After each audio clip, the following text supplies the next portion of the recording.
Si es que nosotros no generamos valor, quiere decir no generamos dinero en la industria haciendo control de procesos, haciendo automatización, haciendo instrumentación, simplemente no sirve de nada. Entonces, en la gráfica inferior podemos ver, este es un control más o menos, ¿ok? Lo que he escrito ahí en es subrayado en rojo, y esta es una mejoría del control. Quiere decir, esto era antes y esto es después, ¿no? Antes de sintonizar y luego después de sintonizar. Antes de sintonizar teníamos pérdidas. ¿Por qué teníamos pérdidas? Porque el lazo estaba demasiado variable y no podíamos controlar o no podíamos obtener la adecuada producción. Y luego esta pérdida se minimizó, por tanto, hemos ganado dinero. ¿Ok?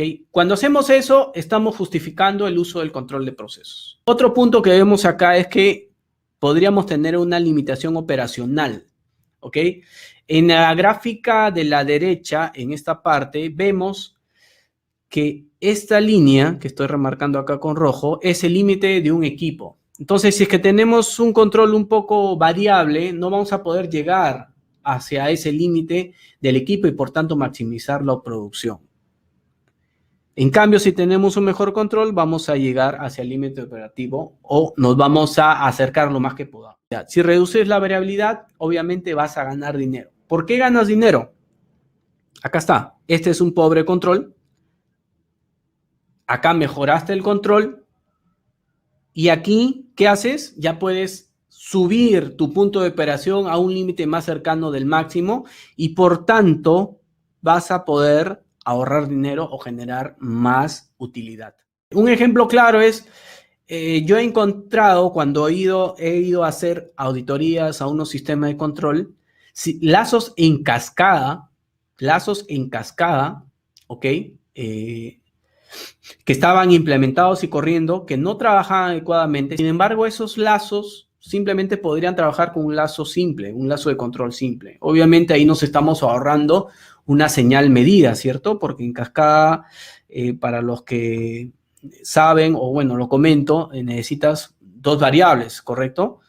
Entonces, en ese caso no se justificaba tener un lazo de control en cascada, para nada, no aportaba hacia un beneficio económico, pero sin embargo la complejidad, como es un lazo en cascada, hay que entrenar al operador, hay que entrenar a las guardias operativas, hay que entrenar a tus compañeros, colegas de trabajo, hay que mantener ese lazo, consume más recursos del procesador, etcétera, etcétera. Entonces, en ese caso particular no se justificaba, entonces tenemos que encontrar siempre un balance.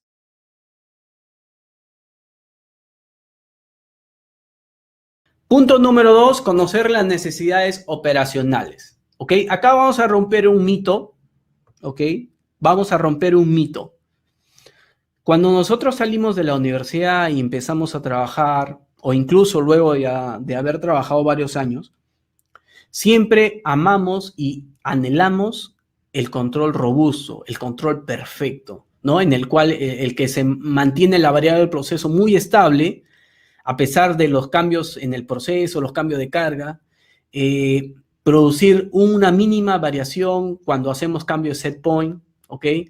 Y que siempre esté en el set point adecuado, que no tenga offset, ¿ok?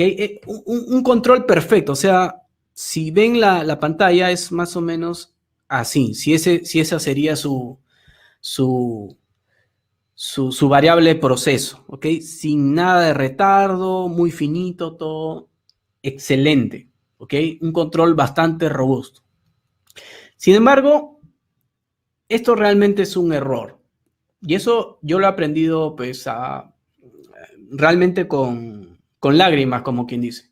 Con lágrimas porque me costó entenderlo, a mí particularmente, ¿ok? Hay mucha gente que lo sabe y lo tiene claro, hay mucha gente que no tiene claro nada de esto. Entonces lo comento porque es algo realmente importante, ¿ok? Es un error pensar que ese control excelente y magnífico es lo que se necesita. No, ¿ok? No, eso no es lo que necesitamos. ¿Qué es lo que necesitamos? ¿Qué es lo que necesitamos? Conocer a tu cliente. ¿Quién es el operador? ¿Qué quiere el operador? ¿Qué quiere la planta? para hacer una buena sintonización. Entonces, la clave para hacer una buena sintonización es conoce a tu cliente, entrevista a tu cliente, habla con él.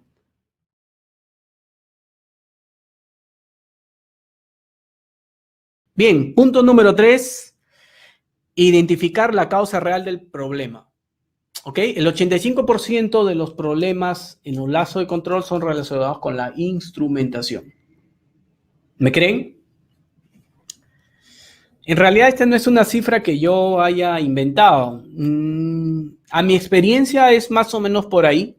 Es una cifra que hicieron en Estados Unidos una encuesta, una empresa relacionada con la ISA, y determinó que el 85% de todos los servicios que habían ejecutado con problemas en lazo de control eran debido a la instrumentación. Entonces, la realidad en Estados Unidos es muy lejana a la realidad que en Perú. De hecho, como le dije, mi cifra es más o menos parecida, y así que la realidad debe ser muy parecida a varias partes del mundo, o en todas las partes del mundo. Los problemas de la instrumentación son muy comunes. Otra causa probable, con menos frecuencia, pero también es que impacta también los lazos de control, es el diseño de la planta, ¿no? A veces el diseño de la planta se hizo de manera no adecuada, con una tubería muy grande, con una válvula muy chica, con una caída de flujo excesiva, ¿ok? O a veces ya, no sé, pues pónganse que el diseño estuvo para 1000 galones por minuto y ahora la planta lo utiliza 1200 galones por minuto. Igual es una condición que sale fuera del diseño y que probablemente también va a afectar. Entonces, la pregunta clave aquí nuevamente es preguntar tipo doctor o médico cuando quiere saber qué es lo que le pasa a su paciente, igualito. La pregunta clave es ¿desde cuándo apareció el problema? Si el problema es reciente, es probable que sea un problema de instrumentación. También podría ser que sea un problema en el lazo de control como tal, pero también hay una posible causa en la instrumentación. Si el problema es antiguo, probablemente sea la causa el diseño o la mala instalación del instrumento, el tubing, que la brida, que la placa orificio, etcétera, etcétera, puede darse el caso. O también que el lazo nunca fue sintonizado adecuadamente, ¿no? Como les comenté al inicio, he tenido la oportunidad de arrancar varias plantas, comisionarlas y arrancarlas, y en muchas de ellas en realidad quedan muchos pendientes, muchos lazos sin sintonizar, cosas sin hacer que luego supuestamente se hacen, pero que en realidad cuando tú vas luego de 3 años esa planta sigue igual. Entonces también podría ser una causa.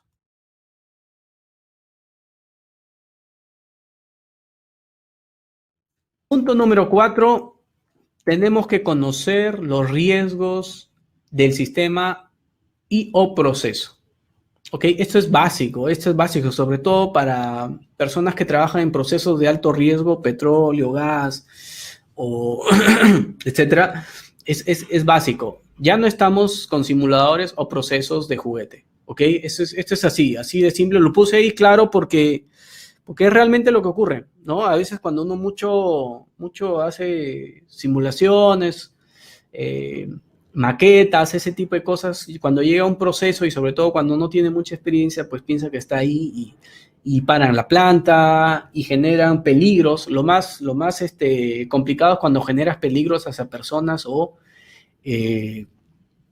equipos, ¿no? A mí particularmente me tocó vivir una de estas experiencias, no con sintonización, pero sí cuando hacíamos comisionamiento. Digamos que se abrió una válvula de vapor cuando un compañero ingeniero estaba todavía dentro del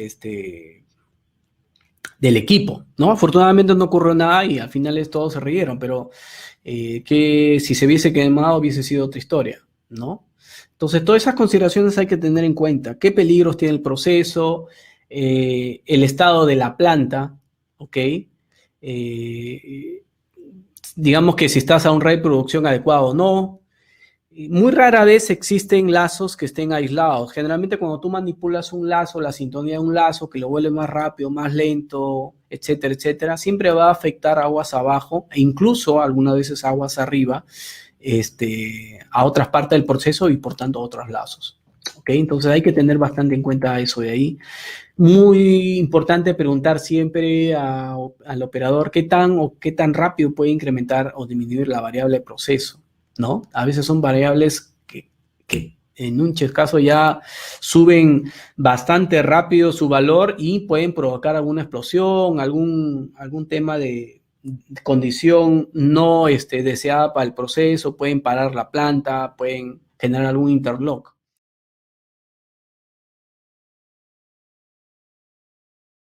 El punto 5 era conocer a mi proceso. Les comentaba que era el punto más importante de todos. Es el punto más importante de todos. Si es que queremos realmente hacer sintonización, tenemos que conocer al proceso. Si no conocemos al proceso, estamos cometiendo una falta realmente grave. ¿Ok? Nos estamos engañando a mí mismo, estamos engañando a nuestro cliente. Yo lo llamo así, disculpen, tal vez es un poco crudo, pero es la verdad. Entonces, tenemos que conocer el proceso, sí o sí. Primera regla básica del control de procesos es conocer el proceso. Nuevamente lo voy a remarcar para que todos sigamos. Ahí estamos. Conocer el proceso, ¿ok? Conocer el proceso. Ahí está. Perfecto. Excelente. Y la segunda regla básica es conocer el proceso. Esto no nació de mí, lo escuché en un conferencista ahí en Houston, pero que me hizo reflexionar mucho. O sea, en el sentido de que si no conocemos el proceso y no sabemos modelarlo, realmente no podemos hacer control. Realmente es así, es un poco crudo, pero es lo que es. No podemos hacer control si no conocemos el proceso. ¿Ok? Existen diferentes tipos de procesos, entonces tenemos que ver sus comportamientos dinámicos. Al inicio muchos lo dijeron, ¿ok? Y que todos estos comportamientos requieren diferentes niveles de acción o de sintonización, ¿ok? Entonces tenemos que conocer los procesos. Entonces, siempre primero debemos explorar las características principales, ¿ok? De los procesos antes de siquiera hablar de modificar los parámetros PID, que voy a ponerle un PI, que voy a ponerle un PD, que voy a ponerle solamente P, esas cosas las hablamos luego. Primero, céntrense en el proceso. Listo. Entonces, el consejo es caracteriza o modela tu proceso primero. ¿Es difícil esto? No, realmente no es nada difícil. Ese es lo más chistoso del asunto. Yo me pasé 6 años haciendo sintonización sin hacer este tema de modelar el proceso, cuando realmente es sencillo, de manera práctica es muy sencillo. Ahora les voy a mostrar cómo podemos hacer el tema de modelado de los procesos de manera rápida. ¿Cómo? Identifica el tipo de proceso, es decir, selecciona los procesos por tipos. Proceso de ganancia pura, o es un proceso de tiempo muerto puro, o es un proceso de retardo puro, o es un proceso de primer orden más tiempo muerto, ¿ok? O es un proceso iterativo.